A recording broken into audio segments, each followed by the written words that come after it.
A lot of people have asked me to share the notes and share the study material for all the topics that I discuss. So what I have started is I have started to give out the trainings in this format. So for today's training video, my core focus area will be on the characteristics of an internal auditor. What are the main characteristics of an internal auditor?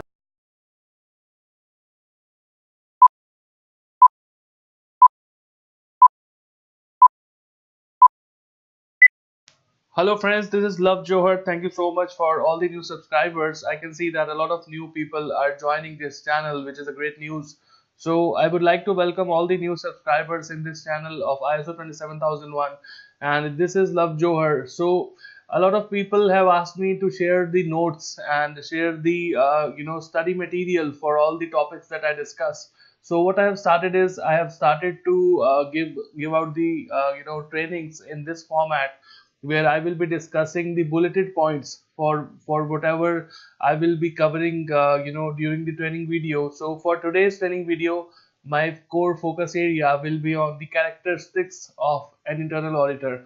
What are the main characteristics of an internal auditor? If I talk about audit, there are two types of auditors. One is internal auditor and the other one is external auditor. So if you want to study more about the difference between these two types of auditors, please go back and watch one of my previous videos where I have already discussed about the types of different auditors which are there in the audit for ISO 27001 ISMS. Okay. So in this particular training video, we will discuss about characteristics of internal auditor. So the first and foremost characteristic of an internal auditor, and before even I start to tell you about these characteristics, I would like to tell you that the internal auditor, just would like to give you a brief about the internal auditor. An internal auditor is a person who is auditing the ISMS requirements from the company's side, from the internal company's point of view, from the internal employment. Most of the times it is one of the employees from within the organization who does this task. Okay, so if you have not watched the previous videos, this is a short tip for you. This is what internal auditor stands for: a person who is actually working within the company and doing the audit for the ISO 27001 requirements. Okay, so this is the meaning of internal auditor for you, just as a reference.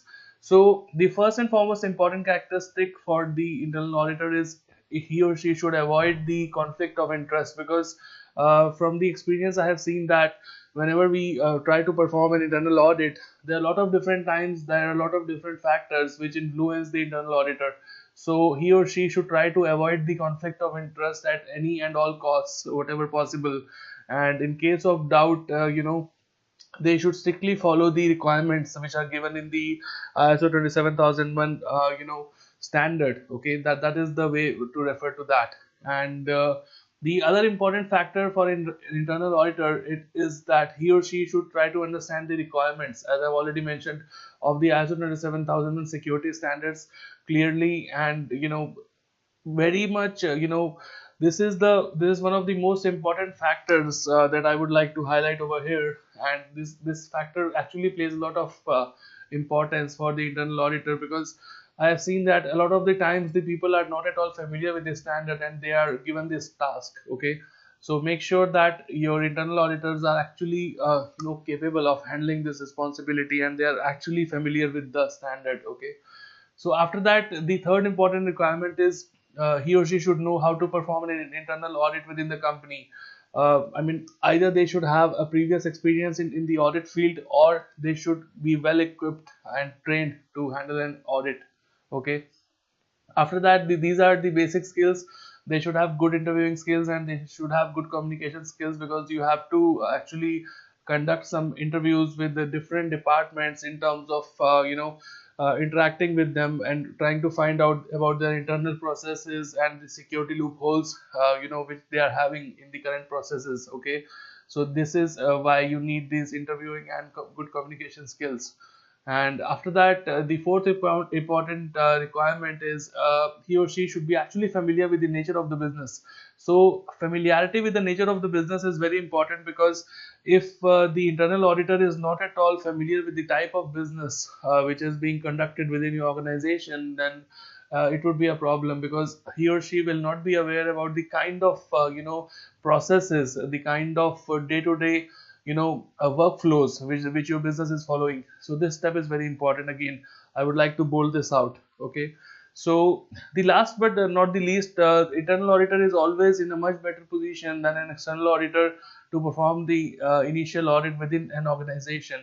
That's why all the organizations always have an internal auditor, because internal auditor is always and in all the aspects in a much better position than any of the external auditors which are out there, which you will hire to perform this task. Because an internal auditor is already there, he knows the kind of workflows which you are following, he knows the kind of processes which you are following on a day-to-day basis. So he or she is always in a better position to judge and to give feedback, because an external auditor, if you are, even if you are hiring someone, cannot judge into the complete nitty gritties of your internal workflows so easily. So an internal auditor is someone who is already there, is already familiar with the system, and in a much better position in order to analyze and actually resolve most of the non-conformities within the business.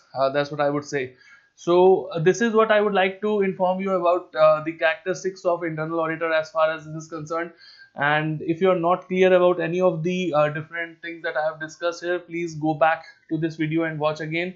And let me know in case you have any doubts. Please feel free to comment below, and I will be happy to respond back. So thank you so much. This is Love Johar. Thank you so much for watching. Thank you. Bye bye.